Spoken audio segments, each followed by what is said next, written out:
Cette nouvelle vidéo dans le cadre de mon facilitateur mathématique. Nous restons dans la classe de 3e et nous insistons sur les activités numériques. Pour l'instant, nous insistons dessus. Après, nous irons dans les activités géométriques parce que les activités numériques, vous avez beaucoup de problèmes là-dessus. Que ce soit les fractions, les racines carrées, les carrés, l'ordre des priorités dans une suite de calculs. Quelle est la priorité? Par quoi doit-on commencer? Allons au tableau et voyons ce que nous avons comme exercice.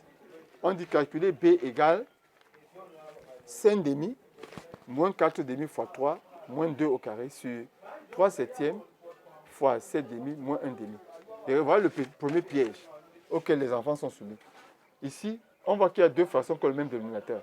Or, dans l'ordre de priorité des calculs, la puissance est prioritaire. Après la puissance, c'est la multiplication qui est prioritaire.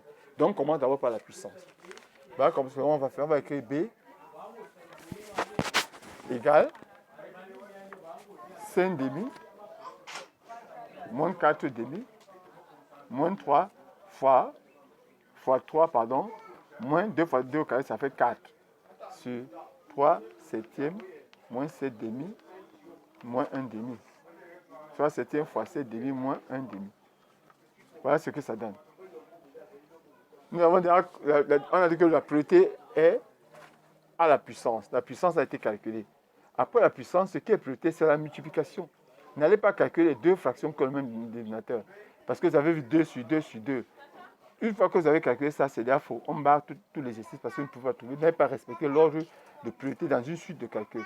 Donc la priorité est au niveau de la multiplication.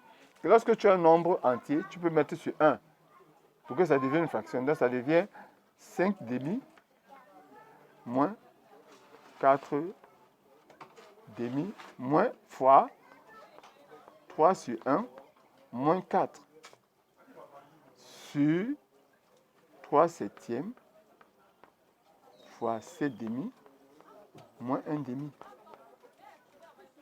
Je calcule les deux fractions qui sont autour de la multiplication. De ces deux fractions, c'est elles que je calcule. Donc ça me fait 5 demi moins 4. Pour multiplier deux fractions, on multiplie les numérateurs entre les dénominateurs entre eux. Multiplication.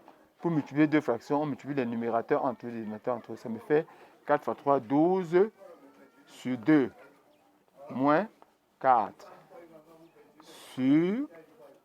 Ici, lorsque nous multiplions deux fractions, on peut simplifier. Si on a les termes semblables dans les diagonales, je peux simplifier par 7 ici, reste 1, par 7 reste 1. Je fais donc 3 fois 1, ça fait 3, et 1 fois 2, ça fait 2, moins 1 demi. Et lorsque j'ai donc respecté l'ordre de priorité, je peux commencer à calculer à partir de la gauche. Il n'y a pas de problème.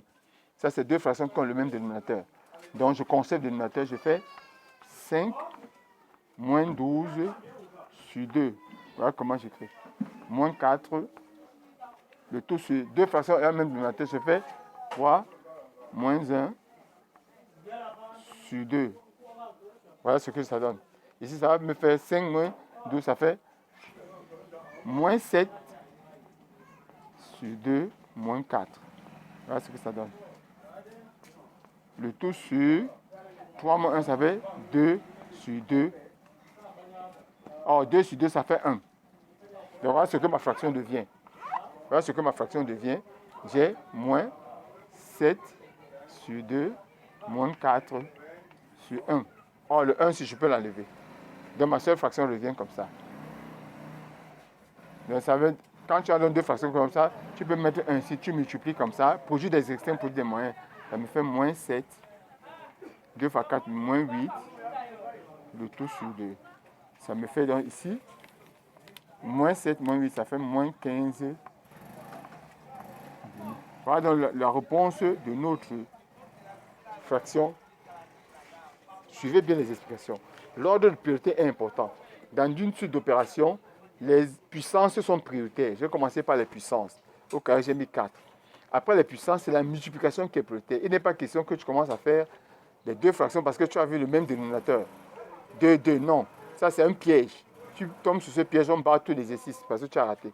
Je fais les deux qui sont autour de la multiplication. C'est les deux là qui m'ont donné 4 fois 3, 12, 2 fois 1, 2, 12 demi. Même ici, lorsque tu multiplies deux fractions, tu regardes diagonalement si tu peux simplifier. J'avais 7 et 7, j'ai simplifié. Ça va faire 1 ici, ça va faire 1. 3 fois 1, 3, 2 fois 1, 2. C'est ça qui a donné 2 tiers. 3 demi ici. Autant pour moi, 3 demi. Donc la fraction est devenue donc, ici 12, 5 demi, moins 12 et demi, moins 4. Là, ici, on peut commencer donc par la gauche, parce qu'il n'y a plus de priorité. On a commencé par la gauche. Il faut même dénominateur par la gauche, moins 4. Or, ici, on a trouvé 2 demi. 2 demi, en fait, c'est 1. 2 demi, c'est 1. Or, 5, ici, les deux fractions ont le même dénominateur. On conserve seulement le dénominateur. Donc, 5 moins 12, ça va faire moins 7 sur 2, moins 4. Or, ici, on conserve tout le même dénominateur. 3 moins 1 sur 2, ça fait 1. Or, 1, ça fait que ça donne donc 7 demi moins 4 sur 1. Là, je fais produire, c'est des dénominateurs différents maintenant. Je fais produire des extrêmes, moins 7 fois, donc moins 7 ici, moins 8 sur 2. Ça fait moins 15 et demi. Voilà la réponse de notre fraction qui nous a été donnée. N'oubliez pas, lorsque vous faites une suite d'opérations, que l'ordre de priorité est important. Et c'est là où on vous attend. On attend que l'élève sorte ce piège de l'ordre de priorité et qu'il calcule. Merci pour votre attention et à la prochaine vidéo.